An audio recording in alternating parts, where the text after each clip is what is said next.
Function එකක් කියන්නේ ඇත්තටම සරල දෙයක් තියෙන මේකෙත් අමාරු දේවල් මොකුත් නැහැ. දැන් අපි සාමාන්‍යයෙන් කෝඩ් එකක් ලියන්න ගත්තම header files දාලා ඊට පස්සේ main function එක දාලා main function එකේ block එක මේ විදිහට තියෙනවා. ඒතර මෙච්චරයි අපි දැනට කෝඩ් කරපු වගේ බලා ගන්න පුළුවන් උනේ.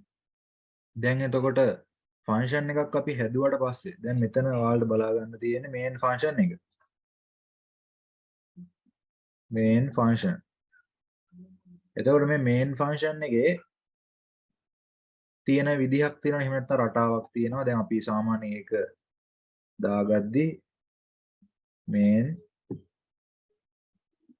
මේ විදිහට දාලා braces open close braces දෙක දාලා block එක මේ විදිහට denote කරනවා. දැන් එතකොට දැන් මේක අපි කියන්නේ main function එක කියලා. එතකොට දැන් මේකේ main කියන නමින් තමයි මෙයාගේ වැඩ ටික සිද්ධ වෙන්නේ. එහෙම නැත්නම් අපේ program එක run වෙන්න යනකොට ඉස්සරවම run කරන function එක තමයි මෙන්න මේ කියන main function එක.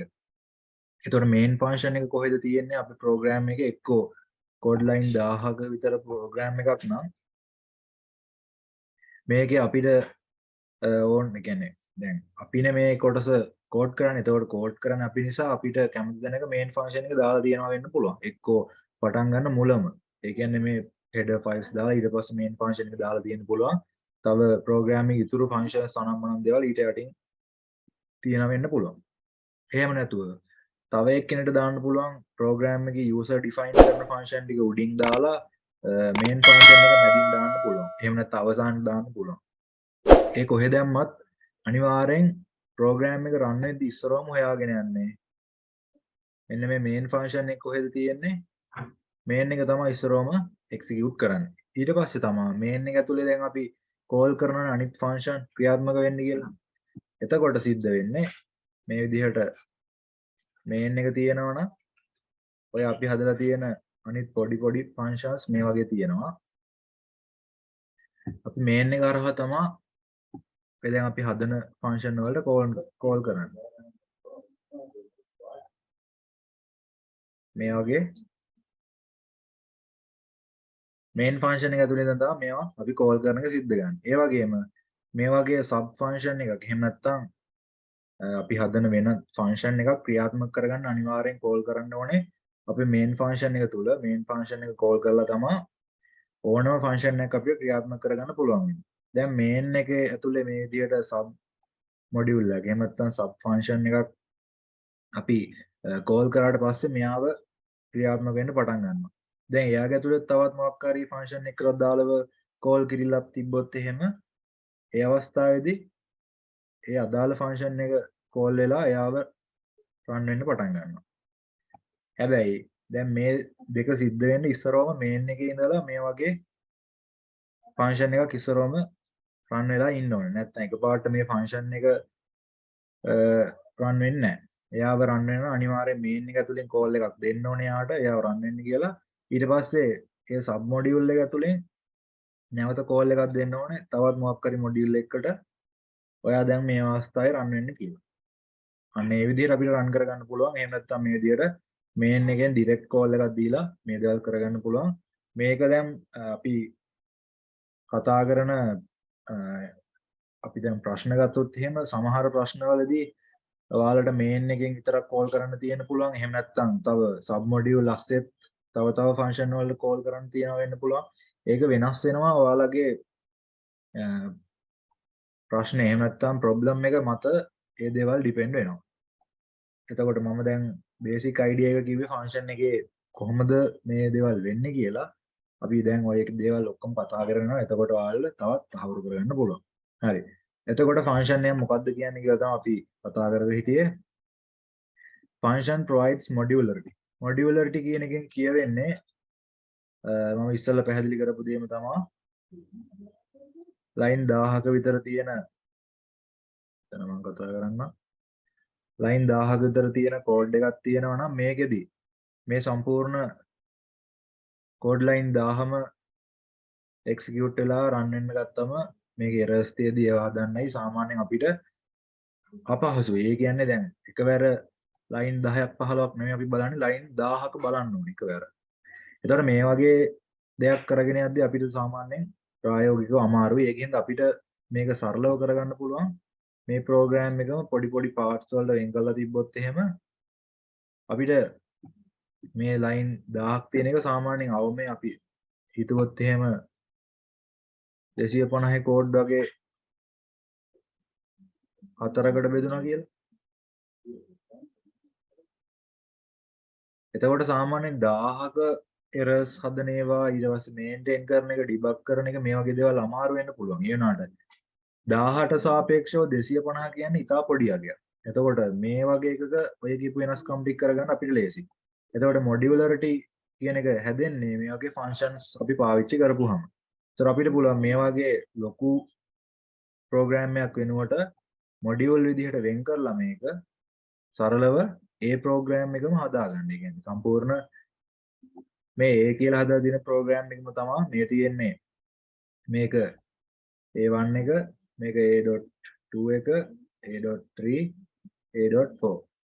එතන මේ ඔක්කොගේම සංකලනයක් එහෙම නැත්නම් එකතුවක් විදිහට තමයි මේ සම්පූර්ණ ප්‍රෝග්‍රෑම් එක තියෙන්නේ. දැන් මේක මේ විදිහට පාර්ට්ස් විදිහට වෙන් කළා මේක අපි හැදුවත් එක දිගට මේ වගේ එක ප්‍රෝග්‍රෑම් එකක් හැදුවත් දෙකෙම වෙන්නේ එකම වැඩේ. හැබැයි අපිට මේකේ ගොඩක් වැදගත් වෙනවා efficiency එක, ඒ වගේම අපිට කෝඩ් කරන්න යද්දී තියෙන පහසුව, ඒ වගේම මේන්ටේන් කරන්න යද්දී තියෙන පහසුව, මේ වගේ දේවල් ගොඩක් වැදගත් වෙනවා.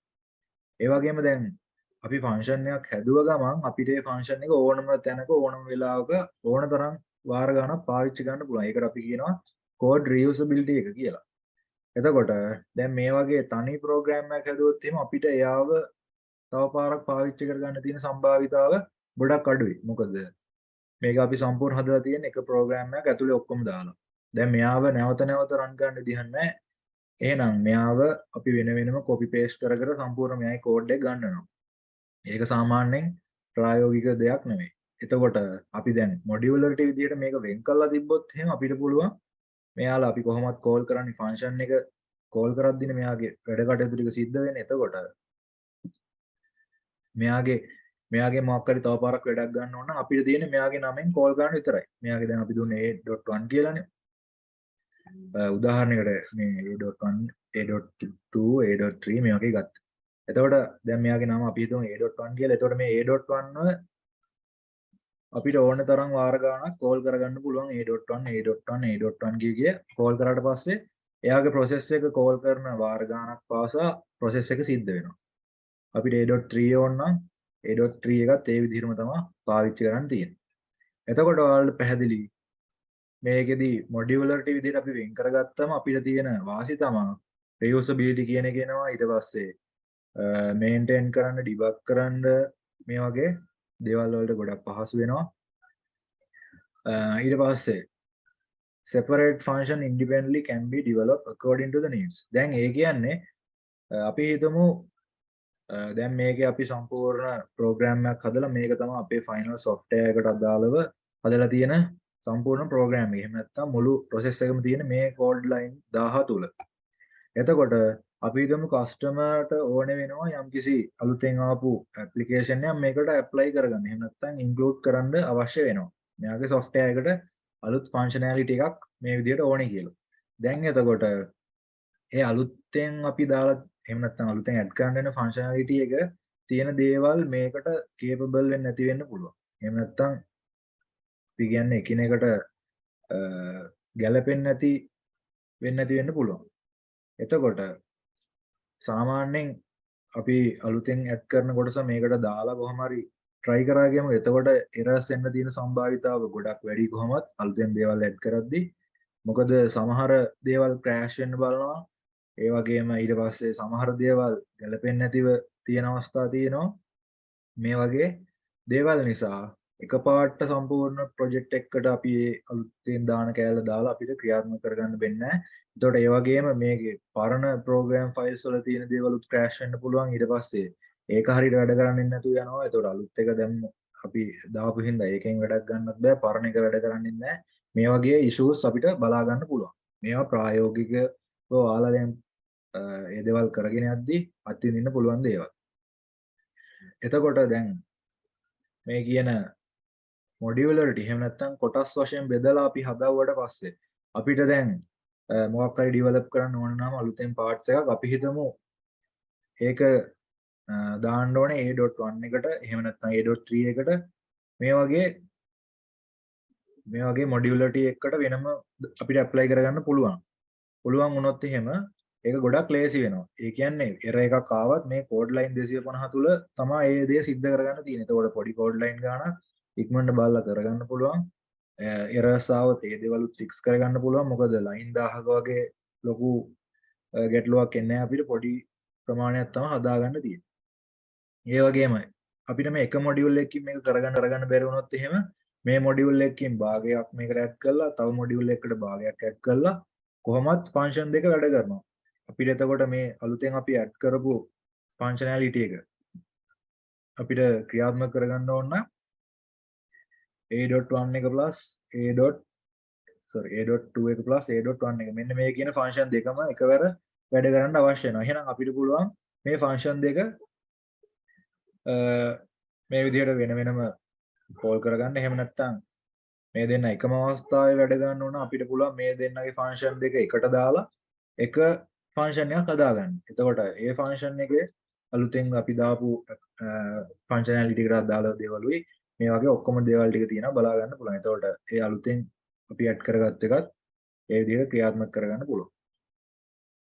දැන් එතකොට මෙතනින් ඔයාලට තේරුම් ගන්න පුළුවන් ෆන්ක්ෂන් වල තියෙන මොනවද වාසි මොනවද තියෙන